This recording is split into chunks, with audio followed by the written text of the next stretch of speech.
place like Manila, Manila coming home. Hinahanap kita Manila, ang ingay mo kay sarap sa tenga. Mga jeepney mo nagliliparan, mga babae mo nagagandahan. Take me back in your arms, Manila, and promise you'll never let go. Promise you'll never let go. Pilipinas kong minutya, ugat ng luhat dalita, aking adhika, makita kang sagdalaya. 1, 2, 3. 万我爱你有多深？from Binondo。多深？一番我的情也深，我的爱也真，也要代表我的心。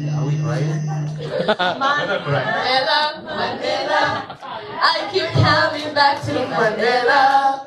Simply no place like Manila, Manila, I'm coming home. Coming home now. Thank you.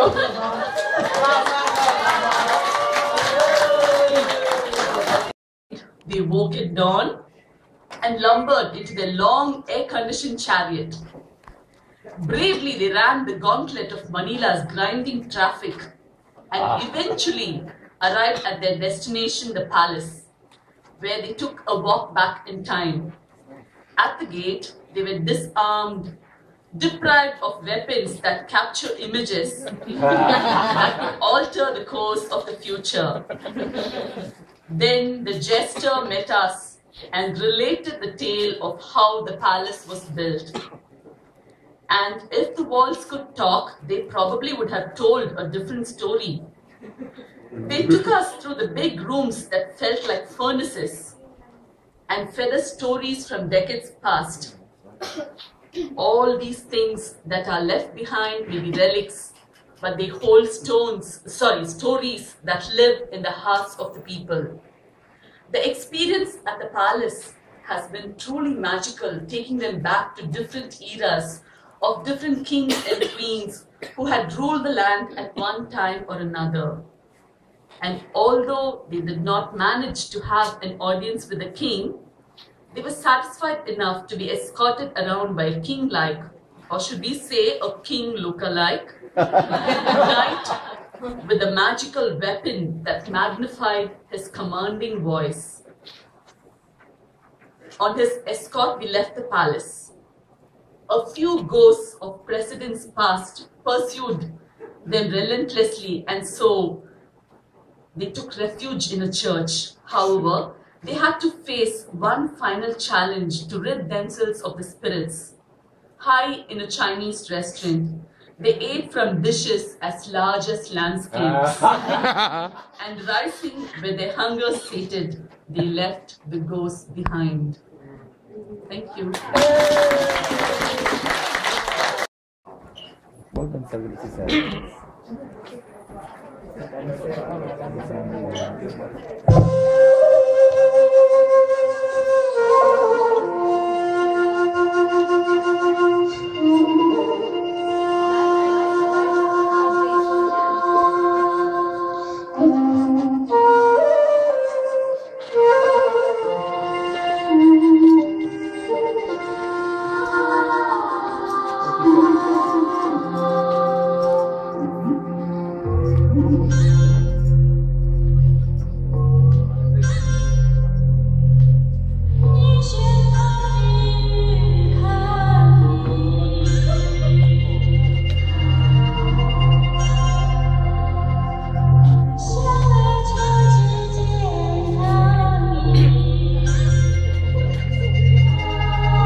Una, kaya, kaya, ay!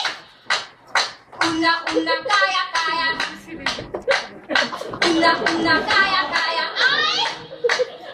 Una, kaya, kaya, ay! Una, kaya, kaya, ay!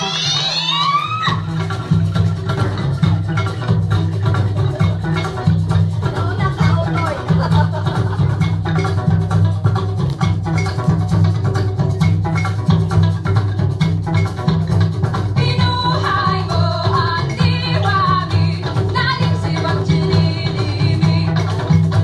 Pinuhay mo ang diwami, naling siwang chinilimi. Pinuhay mo ang diwami, naling siwang chinilimi. Pinuhay mo ang diwami, naling siwang chinilimi. Una, kaya, kaya.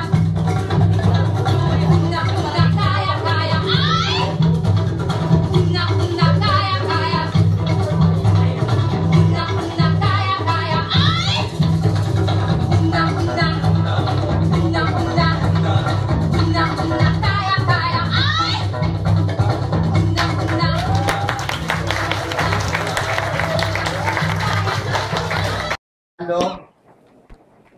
Ilagay non and then Cebuanon and Inaray. Okay, so but before that we would like to render it in English so our brothers and friends around Asia could hear our poem. So we entitled our poem as Power. We were asked to fall in line. We were told to leave the camera. We reflected on what the tour guide conveyed. We looked at the exhibits and even asked why. The glorious memories cling. The mind becomes the cameraman. The furniture are beautiful. How clean are the walls and floors. But why is it my mind wants to puke? And the power, kapangyarihan. We'll render it in the. Do I need to? You have to use it. Use the mic. Okay, madam. Now we want you to join us in between the lines to react. Okay, you have to react. You just have to say what again. What? Okay, but the first one should be happy. Show me your happy what. What? What? I would like to say sad. Bit more surprise. I can see your movements. Please join us. Everybody should join us. Surprise. What? And then afraid. Happy again. Okay, let's try. Let's start. Kapangyarihan. What? Good. Okay, very good. That's good. Kapangyarihan. Pinahanay, pinaiwan ng kamera.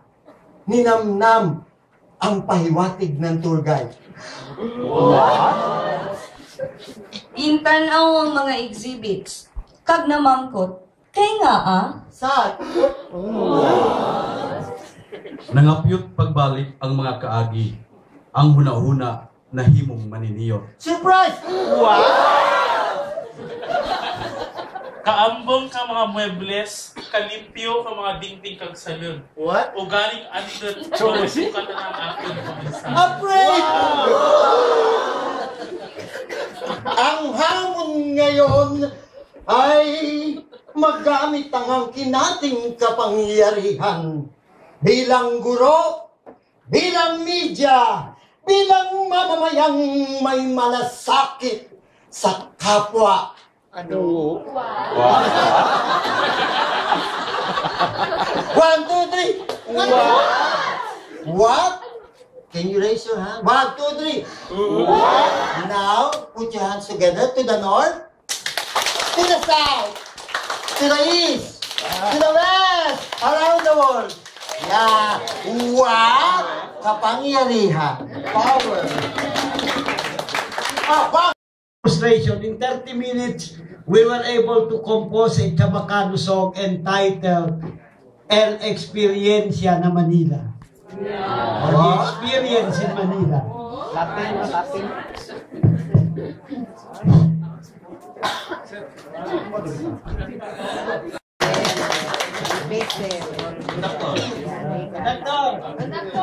Walang sound.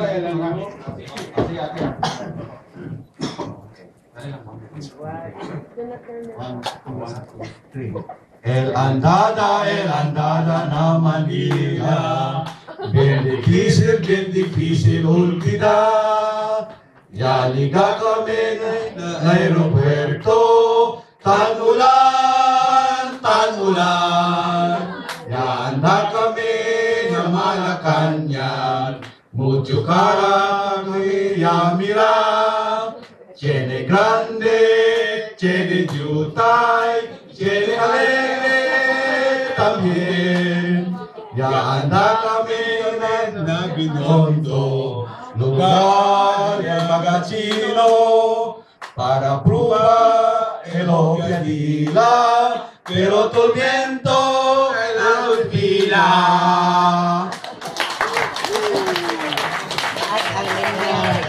In English, the song is entitled Experience in Manila. Our coming to Manila was too difficult because when we arrived at the airport, it was rainy, and rain was heavy at the time. However, we were happy because we were able to have a field trip in Malacanang, and we saw a lot of faces. There are no big and small faces. Some are happy faces, some are not. And we got to Binondo, the place of the Chinese, and we ate the Chinese hopia. However, despite of the good hopia of Binondo, there is again another difficulties in eating the hopia because we experienced a very long line. Thank you.